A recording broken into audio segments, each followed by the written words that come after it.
શેરા બધાને સવારની શરૂઆત થઈ ગઈ છે ને બે બાપ દીકરીના બથોડે ચાલુ થઈ ગયા છે પછી તો સ્વામી નૈત્રીને નીચે લઈ ઉઠાડીને તો મને સુધી ચોટી જ ગયો મમ્મી પપ્પા મને મારે છે મેં કીધું ગટુ ઈ વાતમાં માલ નહીં તારા પપ્પા મને ઢીબી નાખે પણ તને તો હાથે ન ઉડાડે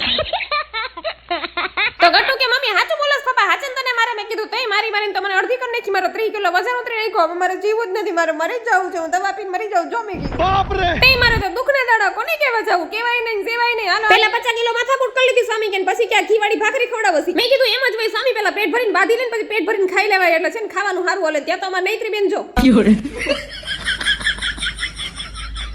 લે લે મમ્મી તને બહુ શોખ છે ને દવા પીવાનો અલે હવે જેટલી વૈધી છે ને એટલે હું તને પીવડાવી દઉં અને હમણાં તો છે ને ગાઈસ મારા ગટુને શરદી ઉધરસ જેવું છે એટલે એની દવા પાઈ દીધી ને પછી એને મેં તૈયાર કરી દીધી સ્કૂલે મોકલવા તો એને છે ને હમણાં મારા પિંક મોજાની પાછળ જ પડી ગઈ પિંક મોજા પહેરીને સ્કૂલે જાવું જો વઈ ગઈ ને પપ્પા ભેગી સ્કૂલે અને આમ તો જો ગાઈસ આખું ઘર રમણ ભમણ કરી નાખ્યું મારું આ બધું કોણ સાફ કરશે હું જ કરું ને બીજું કોણ કરે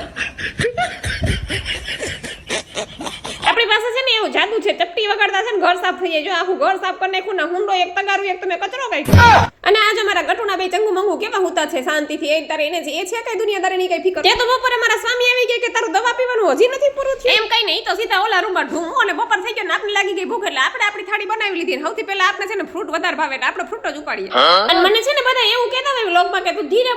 બોલ હા ખા પણ આટલું તો ધીરે બોલું છું પછી આનાથી મારે ધીરે કેટલું બોલવું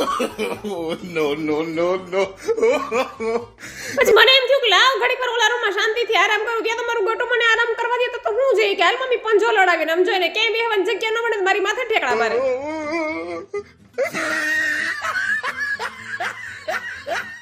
પછી પાણીપુરી આવીને મેં સ્વામીને કીધું સ્વામી પાણીપુરી લઈ આવી તો કે તારે તો પાણીપુરી ન ખમે તને મજા નથી ને કે મેં કીધું સ્વામી પાણીપુરી ખાઈને તો મજા થાય અને સાચે ગઈ પાણીપુરી ખાધી તો મને મજા આવી ગઈ એટલે મેં સ્વામી માટે મસ્ત મજાનું છે ને બટેટાનું રસાવાળું શાક અને ખીચડી બનાવી દીધી કેમ કે સ્વામીને બહુ ભાવે અને સ્વામી તો ખુશમ ખુશ હો તો પ્રભુ ગામમાં આટો મારીને આવ્યા મારા માટે છે ને આટલી બધી વસ્તુ આ તો નૈત્રી માટે છે મારા માટે નથી કેમ કે મેં તો ભણી લીધું મારે હું ભણીને કરું બાપ રે પછી તો સ્વામી બાયણે જોવા ગઈ કે આજે આકાશમાં કઈ બાજુ દી ઉઈ ગઈ કે હું જોયો હોય તો સાબુ મારા માટે રસોઈ બનાવી મેં કીધું આ સ્વામી હું એટલું તો કરી શકું તમારા માટે તમે મારા માટે કેટલું કરો છો